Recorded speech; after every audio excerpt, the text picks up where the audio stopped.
Hi friends, mutton కీమాకి కావాల్సిన పదార్థాలు చెప్తాను. మటన్ కీమా అండి, ఇలా సన్నగా కట్ చేసుకొని తీసుకొస్తారనమాట. ఇలా సన్నగా ఉంటుంది. అలానే దీన్ని 3-4 టైమ్స్ కడిగి పెట్టుకున్నాను. గట్టిగా పిండి పక్కన పెట్టుకున్నాను.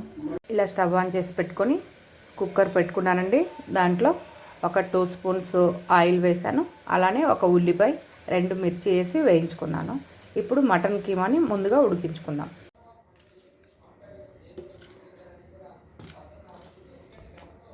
2 స్పూన్స్ సాల్ట్, 3 స్పూన్స్ కారం.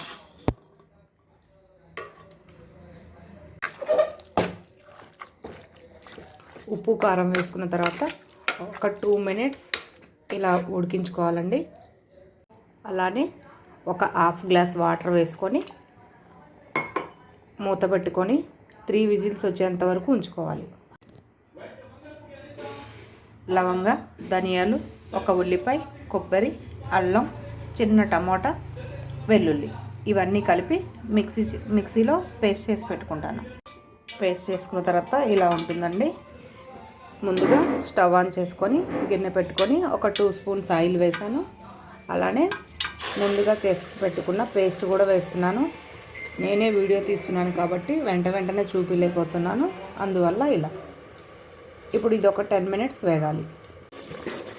మధ్యలో తిప్పుకుంటూ ఉండాలండి, లేదంటే మాడిపోతుంది. ఇంకొక 5 మినిట్స్ టైం పడుతుంది. చాలా మంచి స్మెల్ వస్తుందండి. బాగా వేగింది మసాలా. ఇప్పుడు మనం ముందుగా ఉడకబెట్టుకున్న కీమాను కూడా చూపిస్తాను. ఇది ఉండండి, కీమా ఉడికిపోయింది. ఇప్పుడు ఈ మసాలాలో వేసుకుందాం.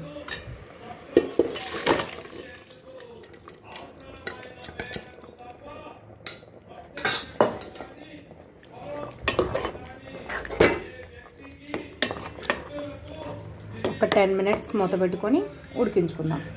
ఉప్పు కారం సరిపోకపోతే కనుక చూసుకొని వేసుకోవాలి. మాకైతే కనుక సరిపోతుంది, అందుకే నేను వేయట్లేదు. చాలా బాగా ఉడికింది ఫ్రెండ్స్. అలానే కొంచెం గరం మసాలా, మటన్ మసాలా అండి ఇది, బయట మార్కెట్లలో దొరుకుతుంది మనకి. ఇంకొక 5 మినిట్స్ ఉంచుకుంటే సరిపోతుంది. అలానే కొత్తిమీర.